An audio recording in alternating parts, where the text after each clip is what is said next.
Myslíš si, že vrásky prichádzajú s vekom? V skutočnosti je to súbor problémov, o ktorých ani netušíš.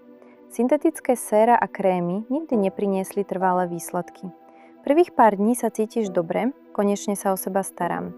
Potom sa to stáva povinnosťou. Naniesť toto, počkaj, naniesť tamto, počkaj znova.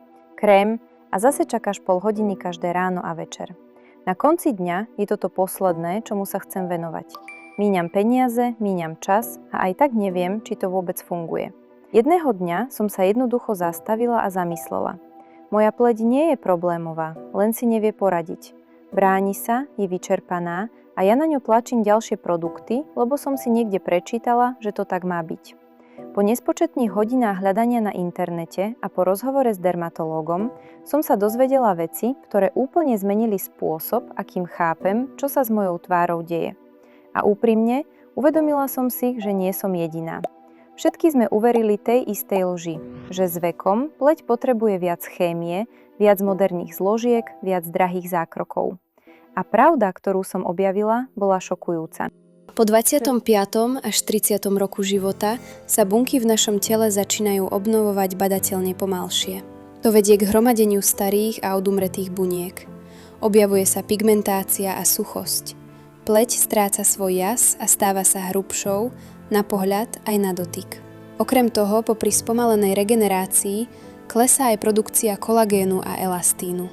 Sú to hlavné stavebné bielkoviny, ktoré tvoria štruktúru našej pleti a udržujú ju pevnou a elastickou. Bez nich stráca objem a to spúšťa vznik jemných liniek, ktoré sa neskôr menia na hlboké vrásky. Existuje aj tzv. Kožný mikrobióm. Sú to prospešné baktérie, ktoré chránia našu pleť. Časom ich rozkladá stres, znečistenie, agresívne kozmetické produkty, slnečné žiarenie a dokonca aj nesprávna hygiena.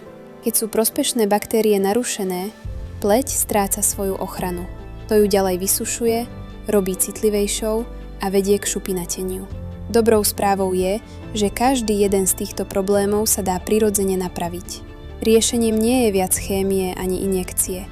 Riešením je dať našej pleti to, čo skutočne potrebuje, aby sa sama obnovila. Stimuláciu prirodzenej obnovy buniek, aby pleť získala späť svoju sviežosť a žiaru zvnútra von. Živiny a stimuláciu, aby sa obnovila prirodzená produkcia kolagénu a elastínu, čo vedie k vyhladeniu jemných liniek a obnove kožnej bariéry. Aby sme zabezpečili priaznivé prostredie pre životne dôležité procesy, ktoré na nej prebiehajú. Úprimne, bola som znechutená. Stálo by ma to stovky eur a poriadne pátranie, aby som si poskladala správnu rutinu. Uplynul takmer mesiac a bola som na pokraji straty všetkej nádeje. Ale vtedy som dostala e-mailový newsletter od kozmetickej značky, u ktorej som predčasom nakupovala. Predstavovali svoj nový produkt Anti-Age Sérum s bulharským biorúžovým olejom. Samozrejme, hneď som si prečítala viac. Biorúžový olej je jednou z jeho hlavných zložiek. Silný antioxidant, ktorý chráni pred vonkajšími agresormi, stimuluje obnovu buniek podporou mikrocirkulácie krvi a urýchľuje odlúčovanie nových buniek. To zlepšuje textúru pleti a dodáva prírodzený lesk.